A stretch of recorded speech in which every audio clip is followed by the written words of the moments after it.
नमस्कार। मैं नित्यानंद सनवाल, कक्षा पंचम, विषय संस्कृत। भैया बहनों, आज संस्कृत में आपका जो पाठ है षोडश पाठः यानी पाठ 16 महाराणा प्रताप। इसका शीर्षक है महाराणा प्रताप। भैया बहनों, ये पाठ मैंने पहले भी आपको जूम कक्षा में समझा दिया था।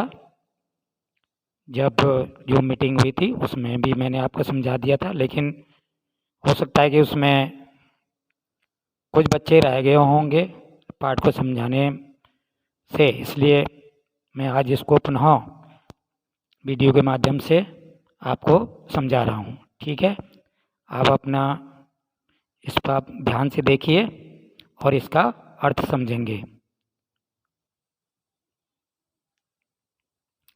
महाराणा प्रतापः मेवाड़ महाधिपते राजा उदयसिंहस्य पुत्र आसीत्। अयम् अपि स्वपित्रा सदृशः एव विशालकाय वीर पराक्रमी साहसी च आसीत्। स्वपित्री दिवंगते प्रतापः राजसिंहासनस्य आरोहणं कृतवान्। अनन्तरम् आत्मनः प्रियां राजधानी शत्रुहस्तगता दृष्ट्वा प्रतापः प्रतिज्ञां कृतवान् यत् अहं यावत् चित्तौड़गढं न जेष्यामि तावत् अहं पत्रे एव भोजनं करिष्यामि तथा भूमितले एव शयनं करिष्यामि। सः आजीवनम् अस्या प्रतिज्ञायां विचलितः न अभवन्। एकदा महाराणा कृतेन अपमानेन क्रुद्ध मानसिंहः प्रतापस्य उपरि आक्रमणं करणाय अकबरं प्रेषितवान्। ततः अकबर। हाँ भैया बहनों, अभी आपने ये पहला पैराग्राफ सुना और आप देखिए इस पैराग्राफ का मैं हिंदी अनुवाद कर रहा हूँ, आप ध्यान से सुनेंगे। महाराणा प्रतापः मेवाड़ महापते राजा उदय सिंहस्य पुत्र आसीत्। ये महाराणा प्रताप जो थे वो मेवाड़ राज्य के राजा उदय सिंह के पुत्र थे। अर्थात महाराणा प्रताप के पिता का नाम राजा उदय सिंह था, महाराणा राजा उदय सिंह। ठीक है। अयम अपि, यह भी का मतलब होता है यानी महाराणा प्रताप के लिए आया है। यह भी स्वपित्रा सदृश्य, अपने पिता के समान, सदृश्य माने सदा समान, एवं माने ही विशाल काय, बड़ा शरीर वाला। विशाल काय माने होता शरीर, ये विशाल माने बड़ा, बड़ा शरीर वाला वीर पराक्रमी साहसी च आसीत्। वीर पराक्रमी साहसी थे। ठीक है।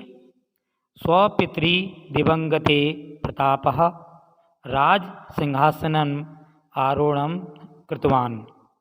अपने स्वपित्री का मतलब होता है, अर्थ होता है अपने पिता के, दिवंगते माने मृत्यु के पश्चात। ठीक है। महाराणा प्रताप राज सिंहासन पर बैठे। ठीक है।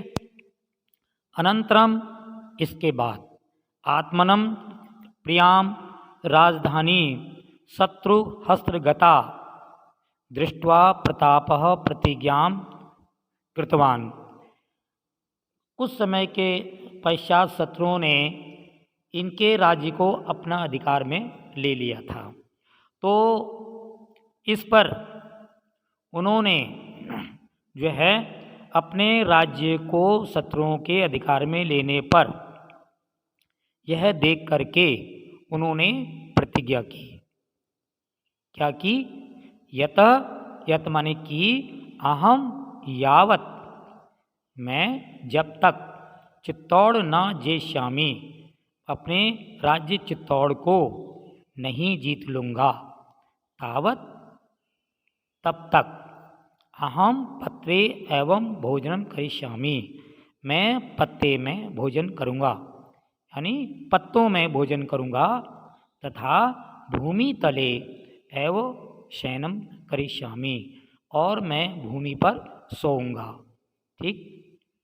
सह आजीवनम अस्या प्रतिज्ञा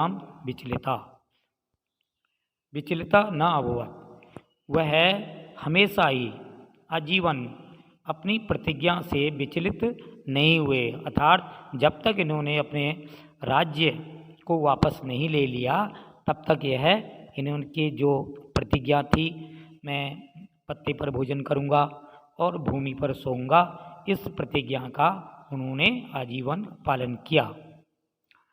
एकदा महाराणा कृतेन अपमानेन क्रुद्ध मानसिंह प्रतापस्य उपरि आक्रमण करणाय अकबरम प्रेरितवान।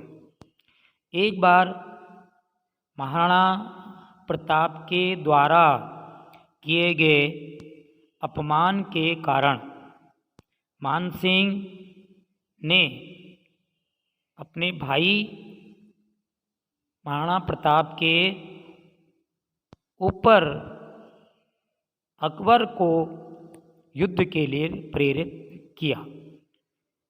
कहने का तात्पर्य यह है कि जो मानसिंह थे वो महाराणा प्रताप के भाई थे, लेकिन वह शत्रु पक्ष से मिल गए थे, इसलिए महाराणा मानसिंह को अकबर ने समझाया, लेकिन कुछ कहा सुनी हो गई, तो इस पर जो है मानसिंह अपमानित हुए। उन्होंने अपना अपमान समझा, उसका अपमान का बदला लेने के लिए वह जो है अकबर के पास गए और महाराणा प्रताप के ऊपर आक्रमण करने के लिए उसे प्रेरित किया। अगला दूसरा, अब आएंगे दूसरा पैराग्राफ में। दूसरा पैराग्राफ को अब मैं पहले पढ़ेंगे, उसके बाद में इसका भी हिंदी अनुवाद सुनेंगे। ततः अकबर प्रतापेन स युद्धम मानसिंहस्य सलीम नामनं पुत्रम स्वसेनाया प्रेषितवान्। हल्दी घाटी स्थाने उभयो सेनयो भीषणं संग्रामम् अभवत्। इदं दृष्ट्वा प्रताप सिंहस्य एव सेनापति तस्य राजछत्रं गृहीत्वा स्वयमेव धारितवान्। ततः तम एव प्रतापसिंहस्य ज्ञात्वा मुगल सैनिकाः मारितवन्तः। महाराणा स्वकीयं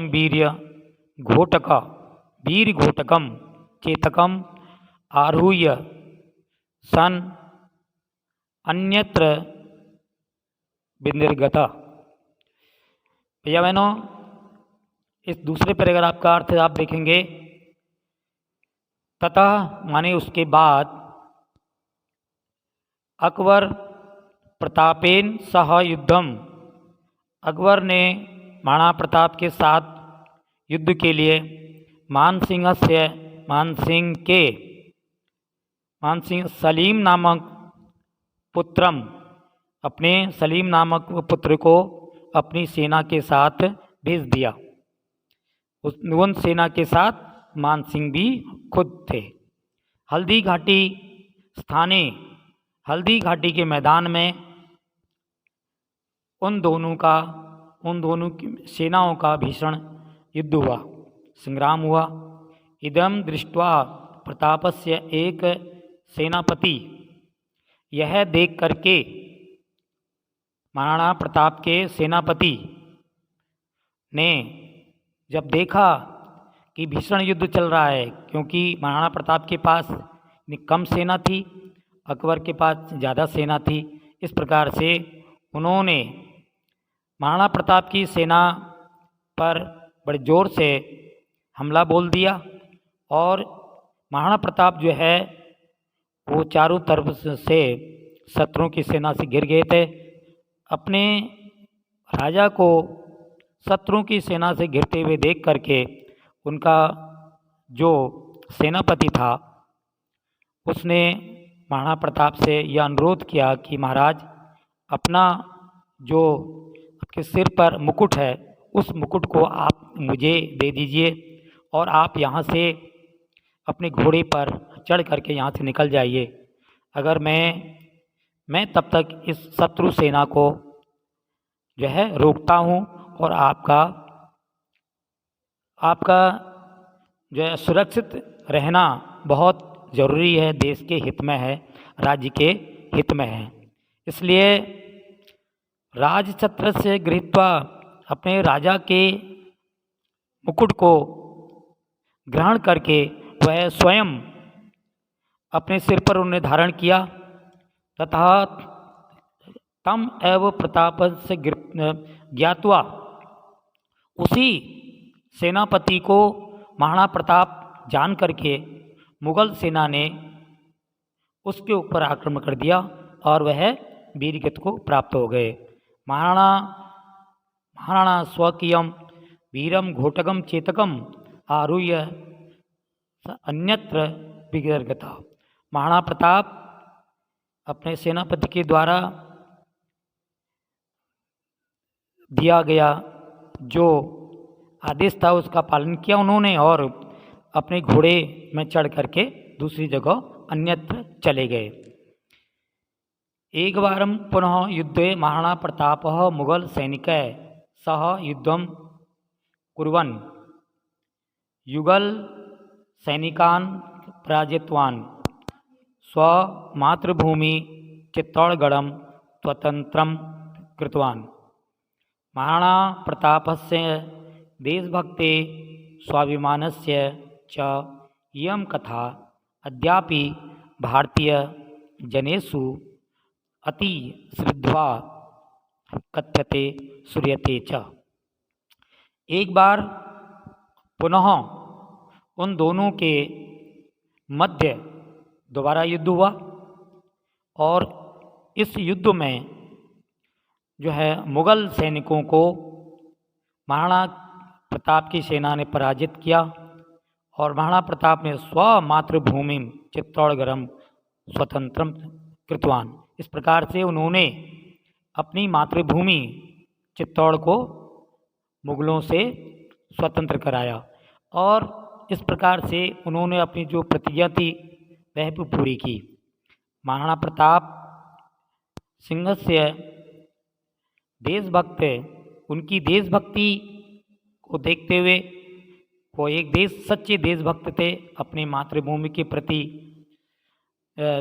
कितने उनके अंदर एक प्रकार से रक्षा करने की देशभक्ति का उनके अंदर देशभक्ति की ज्वाला भड़क रही थी और उन्होंने अपने प्राणों की प्रवाह किए बिना दोबारा युद्ध किया और अपने देश को या अपने चित्तौड़ राज्य को सुरक्षित वापस ले लिया। और ऐसे वीर, ऐसे योद्धाओं पर भारतीय लोगों को आज भी गर्व होता है। आज का पाठ यहीं पर समाप्त होता है। भैया बहनों, आपको ये पाठ समझ में आ गया होगा। आप इसको पुनः जो है स्मरण कर लेंगे, याद कर लेंगे, पढ़ने का अभ्यास करेंगे और जो आज मैं जो कार्य दे रहा हूँ उसको अपनी उत्तर पुस्तिका पर भी लिख लेंगे। धन्यवाद।